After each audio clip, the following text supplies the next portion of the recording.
Buenos días, amigos. Hoy lunes 7 de abril. Yo me fui en marzo y regresé en abril. Buenos días, don Orión. Buenos días. Estuvo bien que me tomara mi semanilla por ahí. Claro que sí, te lo mereces, Te lo mereces. Hacía tiempo, me hacía falta. Pero en ese lapso se produjo la pérdida de un amigo nuestro, don Orión, que tuvimos mucho tiempo, usted y yo, muy relacionado, muy ligado a este espacio diario del 4. Ese amigo que fue atacado muy severamente por una enfermedad tan terrible, al propio tiempo lo afectó tanto como para provocarle un infarto al miocardio, un paro del corazón. Y se trata del ingeniero Diego de Moya Canaán, quien, sin embargo, yo creo, Orión, que Guín murió feliz. ¿Sabe por qué? Porque Guín estuvo esperando 50 años que sus amadas Medias Rojas de Boston ganaran un Gallardet. Desde jovencito, estudiante universitario. Guín se graduó en 1957 de ingeniero civil. Estuvo esperando un título. Era de los pocos seguidores de los Medias Rojas que había en el país. Óigame, y obtuvo 3 en este siglo. 3 en la primera década del siglo. Guín, que al propio tiempo es un promotor y un ícono de la industria de la construcción, todos sabemos que es el iniciador del uso masivo del concreto en la República Dominicana, con Hormigones Moya. Nosotros tuvimos la dicha de ver nacer a Guín con sus 2 camionetas Chevrolet y una mezcladora enganchada en cada camioneta. Así inició Hormigones Moya, cuando se comenzaba a desarrollar el sector de Naco. Quería decirles que ese señor que perdimos, que es como les digo, un verdadero ícono de la construcción, debió haber muerto feliz, porque no solamente vio a su equipo Medias Rojas calzarse 3 títulos mundiales en una misma década, después de esperar más de 50 años, en el caso de él, pero los Medias Rojas, los seguidores más de 80. Entonces, sino que murió también en el momento en que la industria de la construcción reclama el terreno que había perdido por efecto de la parálisis que se produjo con la gran crisis de la industria, precisamente inmobiliaria, desde el 2007 hasta nuestros días. Todavía hoy en España hay unos 800.000 apartamentos sin venta todavía de esa crisis. Y en Inglaterra y en toda Europa y en Estados Unidos, usted no puede imaginarse los millones de viviendas que están atrapados todavía en la crisis que se originó en el 2007, comenzó la cosa, y estalla en el 2008 y, como ustedes saben, produjo la crisis mundial hipotecaria y más luego la financiera. Bueno, la industria de la construcción, que fue en la década de los 80s y 90s y todavía un poquito a entrada a la década, un motor importante de la economía dominicana, se repuso en el año 2012 y ahora en el 2013, y ya aparece otra vez como uno de los motores potentes del desarrollo económico dominicano. Guín entonces, por tanto, murió feliz, porque sus dos grandes amores en la industria de la construcción, un ícono en ese plano, y los Medias Rojas de Boston, le debieron haber dado mucha felicidad en los últimos tiempos, que el mal de Parkinson lo atacó terriblemente, casi lo inutilizó. Pero supo reponerse, un hombre de una sobriedad extraordinaria, de una fortaleza enorme, que también construyó una familia ejemplar,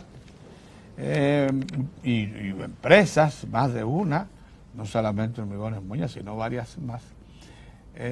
Pudo resistir esa enfermedad, hasta que esa misma enfermedad terminó por provocarle daño a un órgano básico como es todo lo que es el sistema cardíaco. Entonces, por eso lo perdimos a los 79 años de edad. 79, creía que tenía más. Cualquiera creería que Guim tenía mucho más años. No, Guim, lo que pasa es que lo deterioró mucho la enfermedad en los últimos 3 años, que se le declaró ya muy duramente.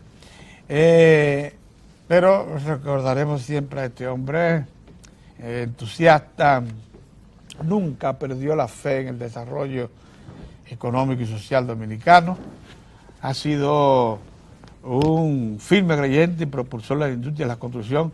Desde el momento que se anunció el metro, lo celebró, para que veamos la mentalidad que este hombre ha tenido para el desarrollo dominicano. Cuando se anunció que se iba a hacer el metro, estaba en la primera línea. No como muchos que están ahora mismo en el gobierno, muchos de ellos, y dudaron de eso, y trataron de impedirlo. Él estuvo en el frente, dando la cara por el futuro del país y atribuyéndole a esa obra, como muchas otras del gobierno, la función que ha tenido de activar la economía y el desarrollo nacional. Bien, don Orión, quería comentarles y hacer también referencia a una cuestión en la que reparé este fin de semana un poco. En los últimos tiempos se ha querido, últimos meses, semanas, se ha querido decir que el gobierno se ha atado tanto con la deuda como para adaptarse de caer en su propia red, en la trampa de la imposibilidad de moverse, de obtener mayores créditos para poder afrontar el desarrollo, de acceder a etapas más avanzadas aún de las que en las que ha conducido al país. Ese 4.1% que acumulamos el año pasado es una proeza, y con todos los factores macroeconómicos en línea y con los sectores básicos creciendo. Entonces, este gobierno, que tiene todos los méritos que usted pueda reclamarle a un gobierno moderno, rodeado de crisis internacional, no debe dejarse atrapar por una versión que se ha puesto a correr. Incluso algunos de los voceros de esa versión provienen del entorno del partido oficial. Y es la de que está atrapado por una estructura de deuda que no va a poder superar para proseguir adelante con su programa de inversión y de gasto. Eso no es verdad. Eso no es verdad. En el último informe del Departamento de Crédito Público del Ministerio de Hacienda, de febrero pasado, se hace saber que si usted es obsecuente en el cálculo de la deuda y le incorpora a la deuda interna el 5.2% de lo que es la deuda intragubernamental del Ministerio de Hacienda con el Banco Central, sumándole eso, usted llega a un 38% del Producto Interno Bruto, deuda interna y externa, las dos cosas, la suma de las dos. Pero si usted le quita el 5.2%, que significa los bonos que ha emitido el Ministerio de Hacienda para resolver parte de la deuda histórica del Banco Central de la República Dominicana, y se da cuenta que esos bonos que ya fueron capitalizados por el Banco Central en una proporción importante, significan deuda interna, no con el sistema financiero. Usted se da cuenta que eso no debe calcularse como deuda pública, como deuda del Estado con instituciones financieras, porque es entre el Estado mismo. Eso es en libros que se resuelve. Ese 5.2 entonces te deja la deuda total con respecto al PIB en 33.2%. Eso no es el 48% que quieren hacer creer, incluso algunos ligados al propio partido oficial, para hacerle creer al presidente y a su gobierno que no puede acometer inversiones o créditos. Es más, que no puede llevar adelante el proyecto de las 2 plantas a carbón, porque ese es uno de los propósitos. Y una demostración de que eso es no es la visión que tienen en el plano internacional de la economía dominicana, es que SACE, que es el Exim Bank de Italia, el fondo de promoción de las inversiones en Italia, le ofreció 500 millones de dólares al gobierno dominicano para las plantas a carbón que se están construyendo en Catalina, muy cerca de donde tienes tu casita de Retiro, Unión, donde yo he ido, muy bonita por cierto. Allá en Peravia. Y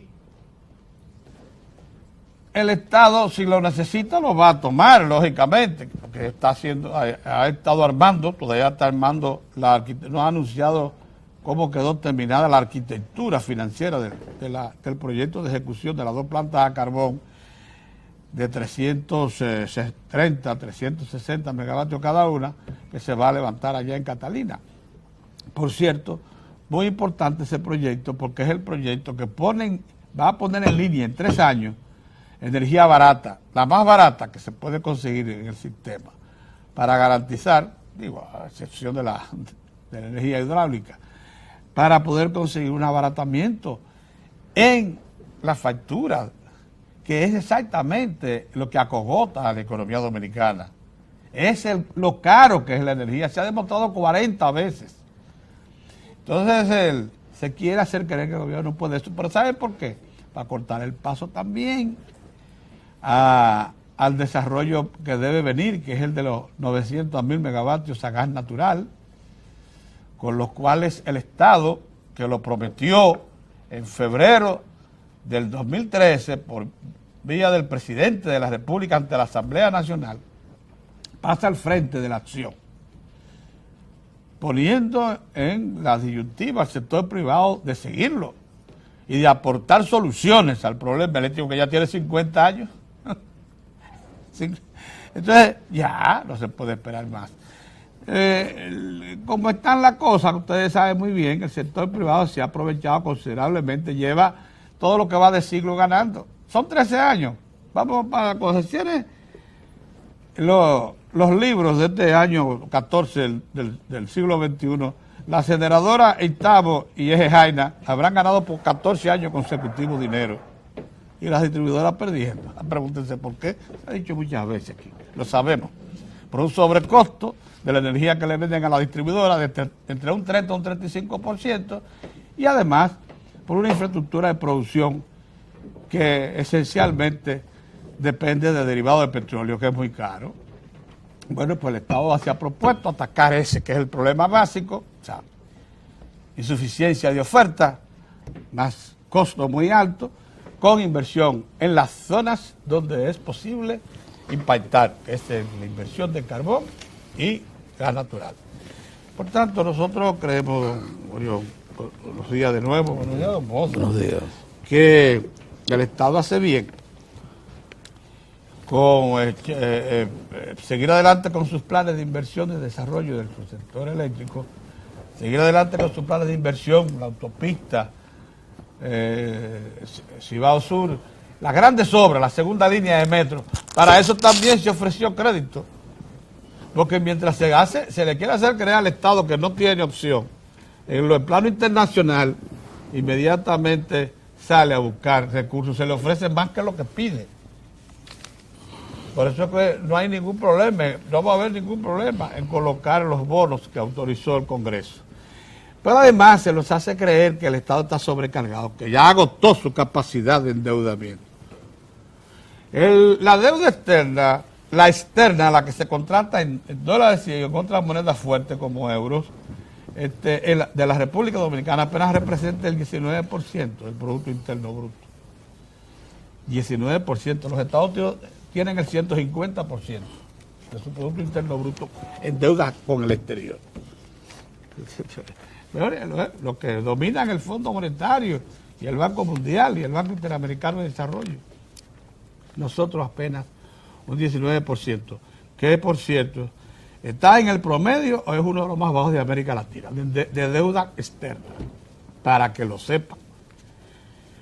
Y cuando le sumamos entonces la deuda total, la deuda interna a la externa, tenemos que representa apenas un 33.2% de todo el. Si no, búsquenlo, eso está en Vanguardia del Pueblo de O. Ahí aparecen las cifras del Ministerio de Hacienda de febrero pasado, no inventadas.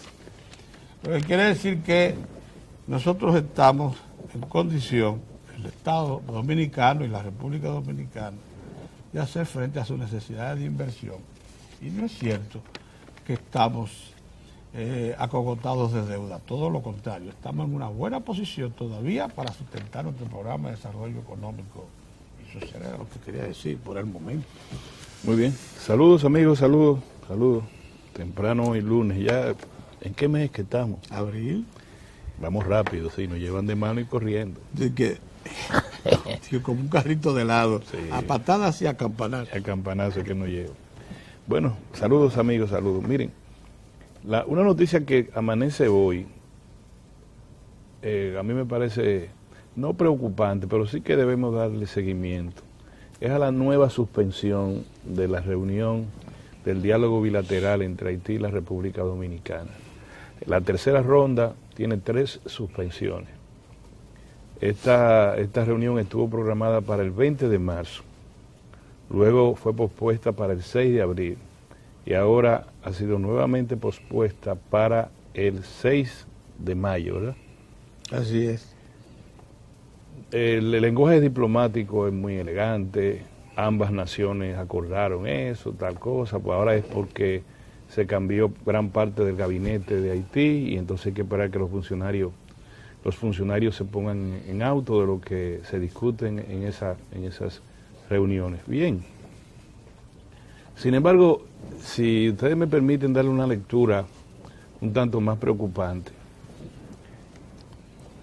pongámonos cuando en la reunión de Kingston, Jamaica, la capital de Jamaica, del CARICOM, la Comunidad del Caribe, el presidente de rotación de ese conglomerado caribeño, el señor Ralph González, en vez de discusiones mucho más amplias sobre el tema del futuro de ese sistema regional, ¿verdad?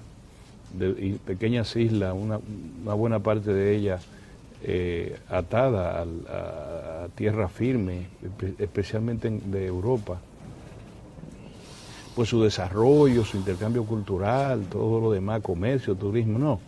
Él inició una rueda de prensa sobre el tema de la República Dominicana y señaló que CARICOM no estaría presente en la reunión bilateral entre República Dominicana en la próxima ronda, a menos que el presidente Danilo Medina presentara el texto del proyecto de ley sobre naturalización especial que enviaría al Congreso de la República. Es decir, el nivel de presión que CARICOM ejerce sobre el gobierno dominicano, que comenzó con 3 cartas insultantes, irrespetuosas y alejadas de cualquier cortesía diplomática o de respeto a un jefe de Estado. 2 de ellas de ese señor, que le dicen en su ambiente el camarada Ralph, y la otra la de la primera ministra de Trinidad y Tobago. Y luego el señor Ralph en La Habana se excedió también en el insulto, en alejarse de elementales normas de cortesía diplomática frente a un jefe de Estado que estaba en el mismo salón que él, y obligó al presidente Danilo Medina a ponerlo en su puesto, con un vigoroso discurso de respuesta, donde no solamente desnudó las intenciones intervencionistas de este camarada Ralph, sino que explicó a los jefes de Estado de Centroamérica y el Caribe lo que ha hecho y lo que hace la República Dominicana para mantener sólidas relaciones con Haití y también respetar los derechos de los inmigrantes y de sus descendientes. Entonces, el señor Ralph toma el tema de República Dominicana y Haití, o el tema de la sentencia del Tribunal Constitucional Dominicano, como el punto principal que se discutió en una reunión que seguramente tenía una agenda muy amplia sobre los temas que le acabo de señalar: turismo, integración, relaciones insulares con tierra firme y demás cosas, sino que se se centró su rueda de prensa en denunciar a la República Dominicana y decir que no iban a asistir en calidad de observadores, como si su asistencia fuera de primer orden o se acabaría el mundo si se declaran ausentes. Pero bueno, después de eso, Haití ha asumido una conducta sumisa frente a sus vecinos que supuestamente los están ayudando. Los están ayudando muy extrañamente porque en ninguna de las islas del Caribe se acepta el resuello de un indocumentado haitiano. El resuello. No nadie, absolutamente nadie. Y yo les recuerdo cada vez que tengo la oportunidad de decirle a ustedes que una embarcación de inmigrantes indocumentados haitianos que se dirigía hacia la Florida, en las Bahamas, la remolcó un barco de las Bahamas que lo llevó en forma tan estrepitosa que se viró y se ahogaron más de 13 o 14 personas. Que la Bahamas es una dependencia de Estados Unidos. Sí, sí, la llevó uno de esas cosas y la no, es la cultura insular respecto a eso. Y las hay norteamericanas. Sí, el que quiera saber cómo es la cultura de eso, que se lea el libro Pentagonismo Sustituto del Imperialismo de Don Juan. Creo que ahí es que está el estudio que hizo de las islas del Caribe, el Caribe Frontera Imperial. Caribe Frontera Imperial. Para que vea la cultura de por qué ellos son así, por tantas invasiones, tantas cosas durante varios siglos. Y entonces no aceptan un ciudadano haitiano, no es por razones étnicas ni mucho menos, que no lo aceptan, que son autárquicos, ¿qué se dice? Sí, son pequeñas autarquías, mentalmente. Ellos se creen que pueden por sí mismos, que no necesitan mental, no, que fuera de ahí nada más. Además que ciertamente el territorio es muy limitado. Sí, entonces no lo correcto para todo ello, lo lógico es que los 20 millones de habitantes que tiene la isla Hispaniola se entremezclen entre sí y se resuelve el problema. Lo que pasa es que es una cooperativa de miseria. Sería una cooperativa de miseria. Y una cooperativa de miseria donde los principales aportantes son los que malviven en el lado oeste de la isla. Porque la República Dominicana, mal que bien, estamos a un nivel, si es de la escala de 10, nosotros estaríamos como en 8 frente a 0.5 que estaría Haití. Entonces yo quisiera llamar la atención porque la agenda bilateral con Haití no es solo, ni siquiera debería ser el punto más importante a la inmigración. Debería ser cooperación en primer término, luego debería ser compromiso. Serían las dos expresiones correctas. Vamos a cooperar mutuamente, vamos a proyectar un nivel de interés de ambas naciones en el aspecto migratorio. Ustedes para mejorar la calidad de vida de sus ciudadanos, para que no tengan que emigrar en masa hacia la República Dominicana. Nosotros a organizarnos, que no estamos organizados en términos migratorios, de conformidad con la sentencia del Tribunal Constitucional, y proyectar respeto a los derechos de los inmigrantes y sus descendientes. Controlar la migración, hacerla de mejor calidad, en el término del uso laboral de la mano de obra haitiana, por ese lado. Sí. Pero por el otro lado necesitamos, por ejemplo, vigilancia fitosanitaria adecuada, vigilancia sanitaria adecuada. Necesitamos colaboración para que la frontera pase a ser otra cosa. O sea, lo que se ha pretendido siempre, que sea un cordón de prosperidad que permita lo que se hizo en Dajabón en Jimaní arriba, en una parte de arriba, la empresa esta de inversión dominicana en zona franca, y que inversiones de la Unión Europea ahí, agua, vivienda, producción de productos agrícolas, pecuarios, artesanales, agroindustriales. A eso es que aspiramos. No es tampoco, ni se van a poder ellos ir de Haití, ni nosotros de la República Dominicana. Cada estado capte en la frontera lo que sus leyes dicen que debe captar por vía de impuestos. Claro, entonces, no. Se le está dando larga a esto allende los mares. Es decir, esa es la lectura que muy humildemente quisiera compartir con ustedes. El hecho de que Haití vaya al día 16 y como si no fuera la continuidad del Estado, decir, bueno, cambiamos 4 o 5 ministros, vamos a esperar un mes más. No, vamos a esperar un mes más porque los aliados caribeños, que se suponen con un poder descomunal sobre el derecho internacional, están en esa. Ya el periplo que hicieron, fracasado, todo, entonces el periplo por la OEA, periplo por Naciones Unidas, periplo por la cumbre iberoamericana, periplo en la reunión de los presidentes de Centroamérica y el Caribe, en todas partes han estado denunciando a la República Dominicana y no han logrado nada. Ahora se han parapetado como un cangrejo en ellos mismos y de alguna manera le dispone lo que Puerto Príncipe debe hacer en esto. La República Dominicana, a mí me parece que lo que dijo el presidente, yo tengo suficientes elementos después de la demostración de democracia en la República Dominicana, de consultar a la comunidad política, empresarial, religiosa, académica, congresual, sobre el tema del mandato de la sentencia del Tribunal Constitucional sobre una ley de inmigración especial que regularice situaciones de personas que han adquirido de buena fe la documentación que les refiere la nacionalidad dominicana. De manera que a mí lo que me parece es que la República Dominicana no puede ni debe aceptar ningún tipo de presión de esta adicional a la ya elevada carga de presión que tiene el país respecto a esto. Que lo hagamos de la mejor manera y allá lo que pase o lo que tenga que pasar. Eso quisiera yo llamar la atención, que no sé, yo entiendo el lenguaje diplomático, sí, miren, que no se puede, que de mutuo consentimiento, que la capital, que el embajador. El embajador 48 horas antes había dicho que él no ve ningún motivo para que se suspenda la reunión. El embajador dominicano en Haití. Y la parte dominicana, un funcionario dijo que no había ningún problema y otro dijo que ahí había que esperar, porque el cambio de cosas, pero se sabía porque ¿quién estaba discutiendo agenda? ¿Qué agenda se está discutiendo para esa reunión?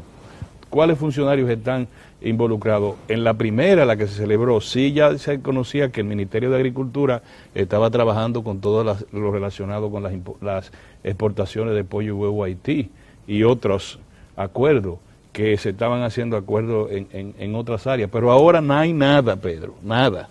Entonces que no nos digan, está bien, se ha suspendido y a mí me parece que es parte del sancocho de la presión contra la República Dominicana. Y así debemos entenderlo y asimilarlo por ahí simplemente. Miren, una reflexión que quiero hacer ahora, dos reflexiones. La primera se trata del presidente Danilo Medina y el por qué, ya la semana pasada comentamos eso, se mantiene con un aprecio público de cerca del 90% de los ciudadanos en todos los levantamientos que se hacen internos y externos en la República Dominicana. Yo quiero llamar la atención del lenguaje presidencial, de su comunicación, la comunicación que ha logrado con sectores que están, digamos, dentro del otro lado de la verja de la miseria y de menores ingresos de la República Dominicana. Pero hay una expresión que yo quiero destacar con ustedes, sectores organizados.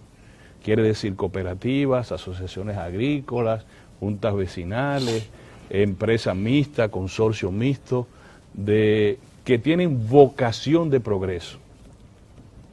Por eso es que un solo centavo de la democratización del crédito que ha producido el gobierno dominicano se ha perdido ni en el mar, ni en el río, ni en una cañada. Un solo centavo, Pedro. Es decir, todo está contabilizado y ha generado empleo de calidad. Otra cosa que debería ser una anotación que tomaran en cuenta los sectores empleadores de la República Dominicana. ¿Cómo se puede producir un empleo de calidad a bajo costo? ¿Qué hay que hacer para producir en el campo? ¿Qué hay que hacer para producir en los alrededores del campo dominicano, con la materia prima que origina el campo dominicano? Su agricultura, su pecuaria, sus niveles de minería, artesanía, sus productos exóticos, jengibre y lo demás, y cómo se manejan millones y millones de pesos grano a grano. La expresión del presidente, poco a poco, es una expresión política muy bien usada para el momento. La República Dominicana no podrá en esa materia dar un gran salto hacia adelante, sino ir dando paso a paso hasta cumplir los 5.000 kilómetros que habla la leyenda de la marcha, de la gran marcha. Es decir, paso a paso va rápido. 50.000 empleos se han generado las visitas del presidente de la República, lo cual consolida el criterio aquel de que un grano, no un grano como no llena el buche, pero ayuda al granero. O sea, cada vez que el presidente pone un grano de maíz en algún lugar, no llena el buche de la gallina, pero ayuda al granero. Va grano a grano, se llena la gallina el buche. Esto es importante porque esa es la base de sustentación de la popularidad que hoy disfruta el gobierno y el presidente. Que otra parte importante es que lo ostentan con humildad. Porque al momento en que el gobierno, que tiene varios funcionarios con parones, agarre esa popularidad y se crea que están en la estratosfera política, entonces tienen problemas. Sino es con esa humildad que el presidente lo está haciendo semana a semana. Pero la otra pata en que se sustenta la popularidad o la aceptación del presidente y de su obra de gobierno, como esa que yo le digo, la acción, el lenguaje relacionada con la acción. Va a un país, le dice, mire señores, yo no tengo, este dinero no es mío, se lo voy a prestar a ustedes, tienen que devolverlo. Segundo, no lo estamos prestando de manera individual. No hay un Juan de fulanito de tal con un apellido grande que se lleve 20, 50, 60, 100, 200, 300 millones por su linda cara. Va a asociaciones, o sea, a entes organizados que promueven desarrollo. Por eso José Ramón Peralta puede hablar de 50.000 empleos. Puede hablar de 50.000 empleos porque cuando le prestan para desarrollar ¿cómo se hace el jengibre? Se sabe en qué nivel van a producir exportaciones, cómo van a suplir al mercado local. No es una persona que le están dando unos cuartos para que se haga rico. Y no me diga nombre porque no vale la pena, pero no es ese. La política es vamos a darlo a las asociaciones, como nos lo dijo aquí uno de las personas que estaban de Conejo, ¿te acuerdas, Mozart? No, yo quiero que yo no puedo montar eso. Mira, nuestra prioridad son las asociaciones. Nosotros vamos y nos internamos 3 días antes, enseñamos a grupos organizados cómo trabajar en negocio de producir carne de conejo, le explicamos y entonces adiestramiento, mano de obra y capital ayudan a producir lo que están haciendo. Pero si voy yo, Moza, yo quiero que ustedes me den, aunque sea $500,000 de pesos para yo montar uno, monto 4 cosas de eso, se dañó y ya se perdió el dinero. Bueno, eso, la otra pata es el ejercicio pleno de la democracia. Aquí quiero yo conectar dos acontecimientos, dos sucesos simples. En Ciudad de Panamá se celebró el Foro Mundial Económico para América Latina. Y yo a ustedes dos los convido a que lean la ponencia del expresidente Leonel Fernández ante ese cónclave, respecto a la historia del diálogo político en la República Dominicana. Y yo reflexionaba y lo conversé ayer con Mozart. Yo dije, Mozart, si tú buscas el diálogo político desde el poder, no hay un partido político que haya producido un ejercicio, una cultura dialogante, con mayor arraigo, mayor amplitud y mayor tiempo que el Partido de la Liberación Dominicana. Y le dije, comiencen el mismo 1996 con el diálogo nacional, ¿te acuerdas? Y luego toda la vida política dominicana, el oleaje de la reforma judicial, fue por televisión, Pedro. Ahí estaba doña Milagros Ortiz Bosch, para ponerte un ejemplo, que está ahora protestando en las calles de la República, como si fuéramos Venezuela, pero no hay problema. Ella estaba en televisión promoviendo los candidatos de la Suprema Corte de Justicia que consideraba pertinentes. ¿Te acuerdas? Y todo el mundo, y los propios candidatos tenían que explicarle, y había un panel. ¿O no te acuerdas? Esa fue la primera oleada que se produjo en la República Dominicana, basada en diálogo político, pero se cambió lo que Balaguer definió como un mercado, se puso a la altura del respeto ciudadano, que fue el orden judicial en la República Dominicana. Y si te sigo por ahí, va a encontrar la Constitución de la República, que se convirtió en uno de los objetos dialogantes de mayor ímpetu y profundidad política y social en la República Dominicana. Todos los sectores de la vida dominicana aportaron a esa estructura sustantiva de la nación.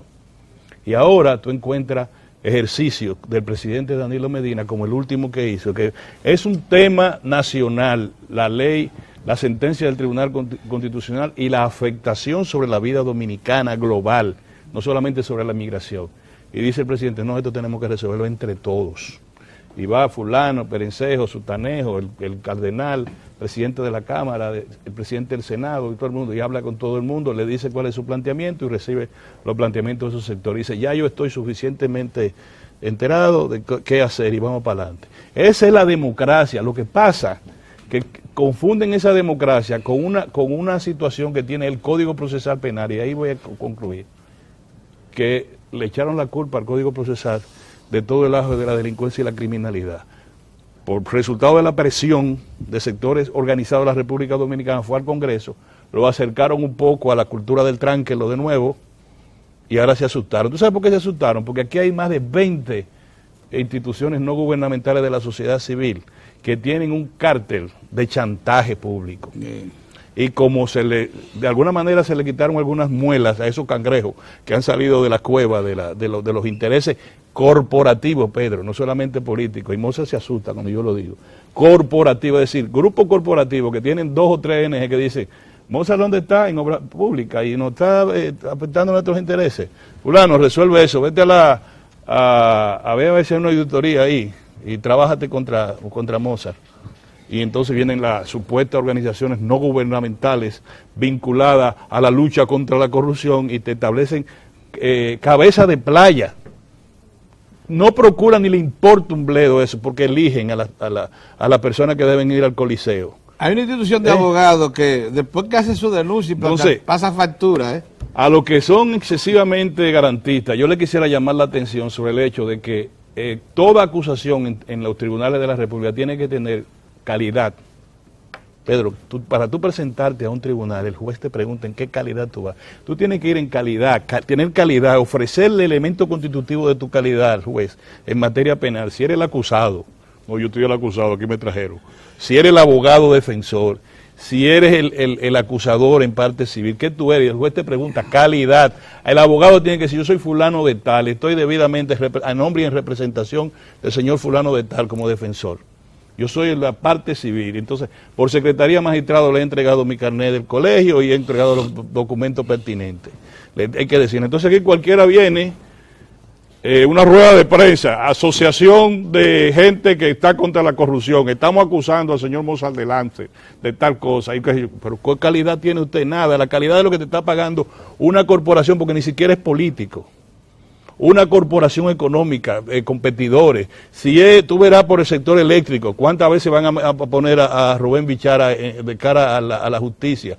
Porque los otros grupos, los cárteles, le van a pagar a cierta gente para que lo haga. Y para eso se llama acusaciones temerarias. La temeridad es contraria a la Constitución de la República, porque vulnera, lesiona el derecho a la presunción de la inocencia.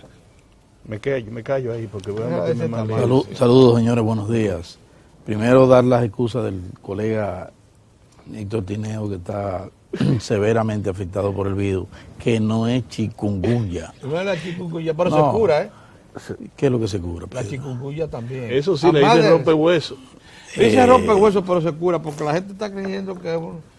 Miren, se cura, pero pero duele. Yo quiero llamar la atención de la gente, porque mira, Pedro, por ejemplo, acaba de decir que se cura. Perfecto, se cura. No se lleven de eso de que se cura. El problema es que tenemos un brote terrible de esa enfermedad que nos viene por allá, de Casa del Caray, y entonces está afectando a la población. Tenemos un brote de mucha consideración en el municipio de Nigua, ahí en San Cristóbal. Ahí hay como 700 familias ya afectadas por ese virus, que lo transmite el mismo mosquito que transmite el dengue. Pero nosotros, que este es un país esta es una nación con un pueblo bastante curioso y además sabio.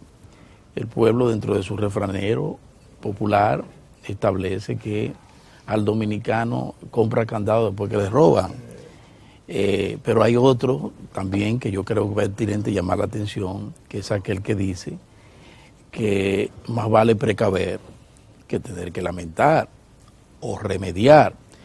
Entonces yo prefiero irme a apostar a lo de la prevención, y la prevención, que debe ser algo de la responsabilidad de las autoridades sanitarias. Sin embargo, el principal componente para prevenir somos todos, o sea, la población. Y la población se ha descuidado también con el asunto porque nosotros tenemos una campaña desde hace un buen tiempo con el asunto del dengue. Y entonces, si el dengue, las mismas autoridades han establecido que es el mismo mosquito y que hay que seguir las mismas orientaciones que con el dengue, pues entonces hagámoslo. Y entonces hay que cuidar el asunto de acumular agua en recipientes al aire libre, porque esos son criaderos del mosquito. Vamos a tratar de ver cómo nosotros detenemos este brote, que no se nos vaya a convertir en una epidemia, aunque se cure. Aunque se cure. Un pueblo enfermo, un pueblo que no puede avanzar. Entonces ustedes saben que aquí, lamentablemente también, aquí y fuera de aquí se usan, no importa el brote de la enfermedad que sea, para inmediatamente montarnos campaña de que ese país no se puede visitar.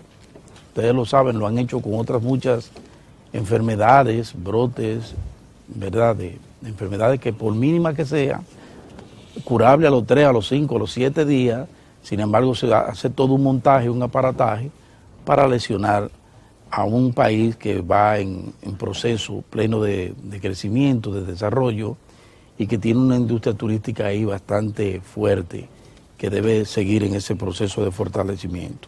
Miren, a las arcas del gobierno, del Estado, entran 10.000 millones de pesos, que son muy buenos, porque es el resultado del traspaso de la telefónica Orange a Altice Dominicana, una transacción que por ese traspaso conlleva un pago de impuestos, y esos impuestos van a significar para el gobierno, para el Estado dominicano, 10.000 millones de pesos, tal y como establece el Instituto Dominicano de las Telecomunicaciones, el Indotel, que nos da las buenas nuevas de esos recursos que, como ustedes saben, nos vienen muy bien, sobre todo para un gobierno y para un Estado con sus arcas no muy robustecidas por una presión fiscal muy por debajo a lo que son los requerimientos de servicios que solicita y que van creciendo. Y nosotros con una presión fiscal de un 13%, pues el Estado cuando recibe este tipo de aval es importante, como recibió de las mineras, de la firma del contrato con Barrick Gold, y fíjense cómo eso nos salvó situaciones que teníamos, ¿verdad?, en materia presupuestaria. Pues ahora estos 10.000 millones de pesos le vienen muy bien a la administración del presidente Danilo Medina, que hasta el momento, y no tenemos por qué dudar que eso va a continuar efectivamente así, ha hecho una labor de administración óptima de los recursos del Estado. Tan óptima que fíjense ustedes cómo ha revolucionado prácticamente el campo con esa disponibilidad de recursos a pequeñísimos micros productores en el país y pequeños empresarios a todos los niveles. Así que enhorabuena esos 10.000 millones de pesos. El asunto de la posposición de Haití, no le busquen mayores rodeos. Eso se trata de un acuerdo que se habría establecido con las autoridades haitianas. Las autoridades haitianas no sé si malinterpretaron, pero de que interpretaron, que las autoridades dominicanas se habrían comprometido a resolver, y la entrecomillo para los que me escuchan por la radio, para resolver el problema, y todo eso entrecomillado también, de los efectos de la sentencia 168-13 del Tribunal Constitucional. Los haitianos entienden que no pueden continuar un diálogo que nosotros creemos sumamente importante y que ha dado ya frutos importantes en materia de relaciones bilaterales, pero sin embargo ellos entienden que el asunto de la sentencia debe resolvérsele ya, porque así se le prometió.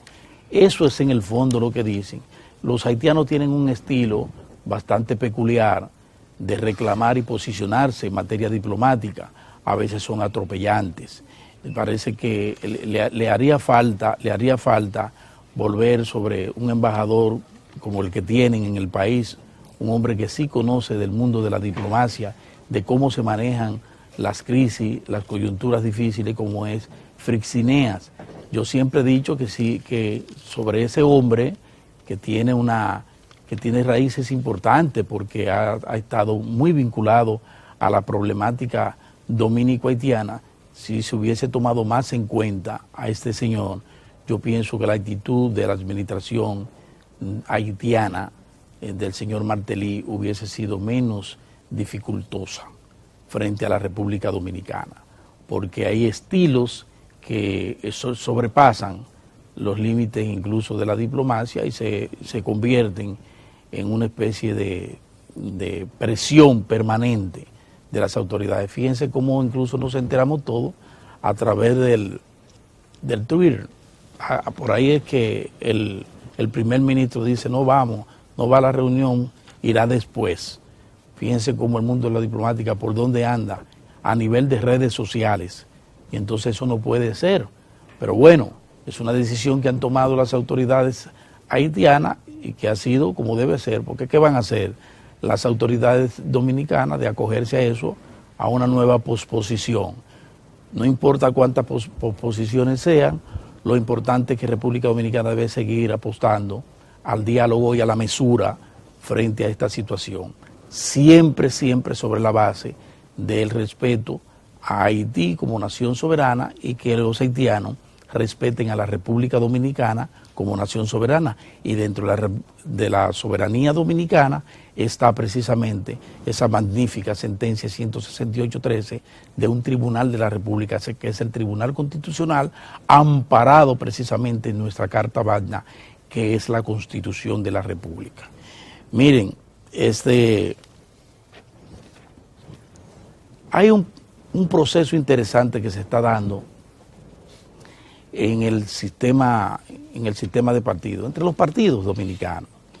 Nosotros avanzando lentamente con una gran carpeta, y la carpeta es bastante amplia en lo que es la problemática y los retos que tiene el país. Sin embargo, ahí está el 2016 y se aproxima, ahorita estamos en el 2015, eso es un asunto ya de 9 meses para que nos adentremos en lo que sería ya el año preelectoral, para que lo sepan, año preelectoral. Y aunque este es un país que no sale de elecciones, porque es un país que, a pesar de que se dispuso que las elecciones iban a ser ahora cada 4 años, porque se unifican las elecciones para congresionales y municipales con las elecciones presidenciales, pues aún así no hemos dejado de estar de alguna manera en campaña, o al interior de los partidos o entre los partidos. Y entonces hay un detalle que yo quiero resaltar. Ustedes saben que se ha estado hablando muchísimo de que el Partido de la Liberación Dominicana procura establecerse en forma hegemónica como una entidad única, partidaria única en el país. Yo pienso que esa es una soberana tontería el que apuesta a eso, porque fíjense ustedes cómo tenemos ahí un Congreso donde hay partidos representados, pero fundamentalmente porque quien cree en la democracia, bueno, debe creer en los procesos electorales. Y los procesos electorales, que son los que apuntan en la dirección de que la población diga quién quiere que los dirija, bueno, pues ha apuntado al Partido de la Liberación Dominicana en los últimos años, que ha ganado elecciones tras elecciones y entonces está en el poder. Es una organización que se mantiene unificada con su espíritu de cuerpo, ¿verdad?, de la unidad de propósito. Hay mucha disciplina allí, la gente respeta la pirámide de mando en el Partido de la Liberación Dominicana, y entonces ellos recogen los frutos de ese proceder. Y es un partido que está envuelto ahora mismo en un proceso interesantísimo de modernización y a la vez de consolidación, para consolidarse como efectivamente lo que es la principal fuerza política del país. Ellos están muy empeñados, los PLDistas, en procurar fortalecerse, y cualquiera que ve, y si lo ve sin ningún tipo de situación que no sea la objetividad, se puede dar cuenta que esa gente está trabajando a todos los niveles. Ellos están trabajando en procura de fortalecerse, y en ese sentido vale la pena entonces resaltar lo siguiente. El expresidente Leonel Fernández, que no solo hizo bajar, como se dice, las escalinatas del Palacio para que se emprendiera toda una acción terrible, una campaña terrible de descrédito, que se inició con unas cifras realmente distorsionadas de lo que fue el déficit fiscal terminado el año 2012, y que eso y se montó una campaña en esa situación, desde decir que se gastó y se tiró la puerta el dinero, el derroche de recursos, hasta sugerir, porque algunos tuvieron la osadía de sugerir que ese dinero, bueno, se gastó y que nadie sabe dónde está. El tiempo se ha ido encargando, además de investigaciones que están ahí y que están bajo el escrutinio de quien quiera verla y afrontarla.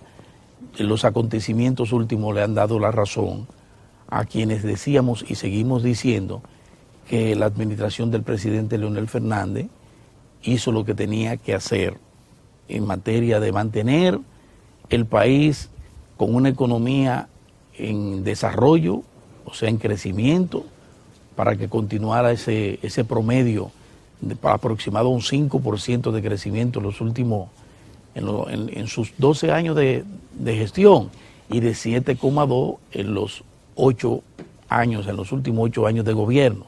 Y fíjense cómo ellos siguen haciendo lo que hay que hacer, porque hemos mantenido una economía con un ritmo de crecimiento que terminó el 2013 con 4.1, los 2 primeros meses de este año en un 5%, y se proyecta en alrededor de un 5% a final de este año.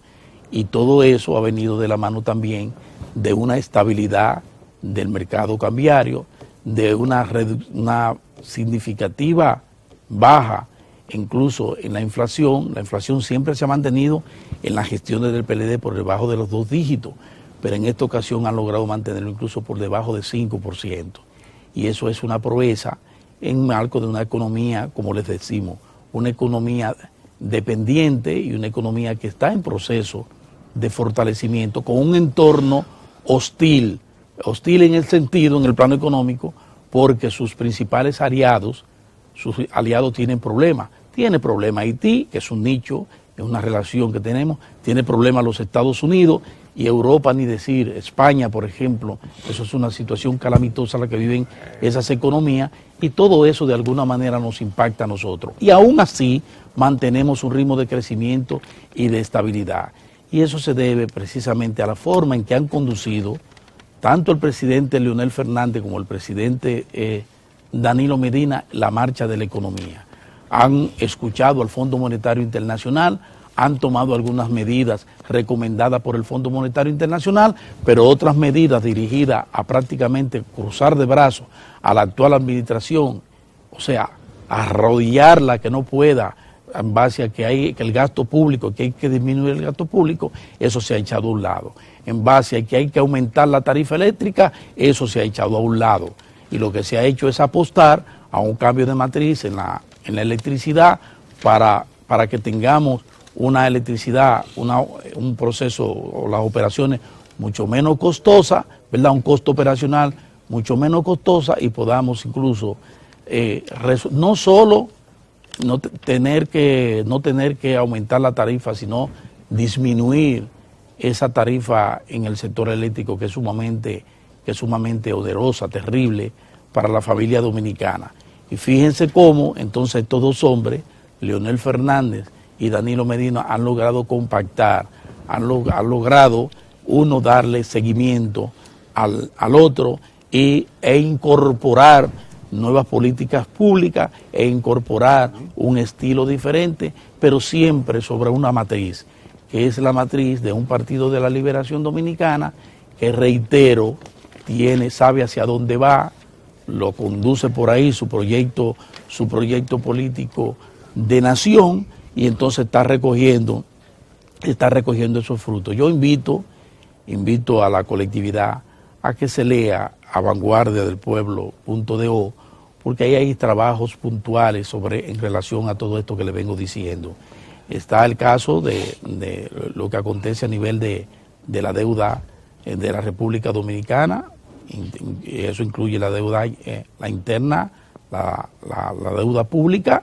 Está un trabajo Ese mismo trabajo recoge lo que ha significado y significa lo que está aconteciendo en el sector eléctrico, ¿verdad? Y entonces hay otro trabajo de Orión Mejía, donde se perfila bastante bien otro elemento que ha sido fundamental para ese éxito del PLD, que es esa vocación dialogante que ellos han manifestado desde el poder.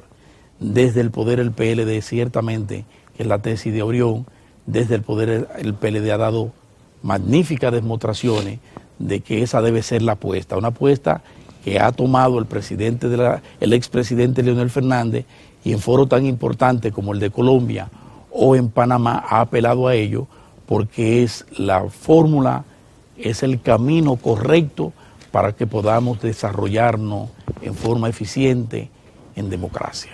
Bien, señores, como ustedes saben, este Diario del 4 ha tomado los lunes. Del diálogo nos faltó el Pacto por la Educación, que es otro elemento otro resultado del diálogo desde el poder, así es. Los lunes nosotros los aprovechamos para hacer referencia al tema que más preocupa en estos tiempos a la población dominicana, y es la manera como vamos a controlar, a regular la presencia de una masiva población extranjera en el país, principalmente proveniente de Haití. Y los lunes, vienen expertos. Hay uno que ha venido en otras ocasiones y lo necesitamos ahora, porque es una pieza básica en la conformación de lo que se llama el Plan de Regularización de Extranjeros. Ese plan que está en ejecución ya, que fue dispuesto por decreto, necesita también profundizar en muchas otras áreas. Y sobre eso vamos a hablar con el doctor Juan Manuel Rosario, un abogado constitucionalista que ha servido de gran ayuda para la comprensión de este asunto y para proyectar su solución en el mediano y largo plazo. Dentro de un momento pasamos a la sala de entrevista.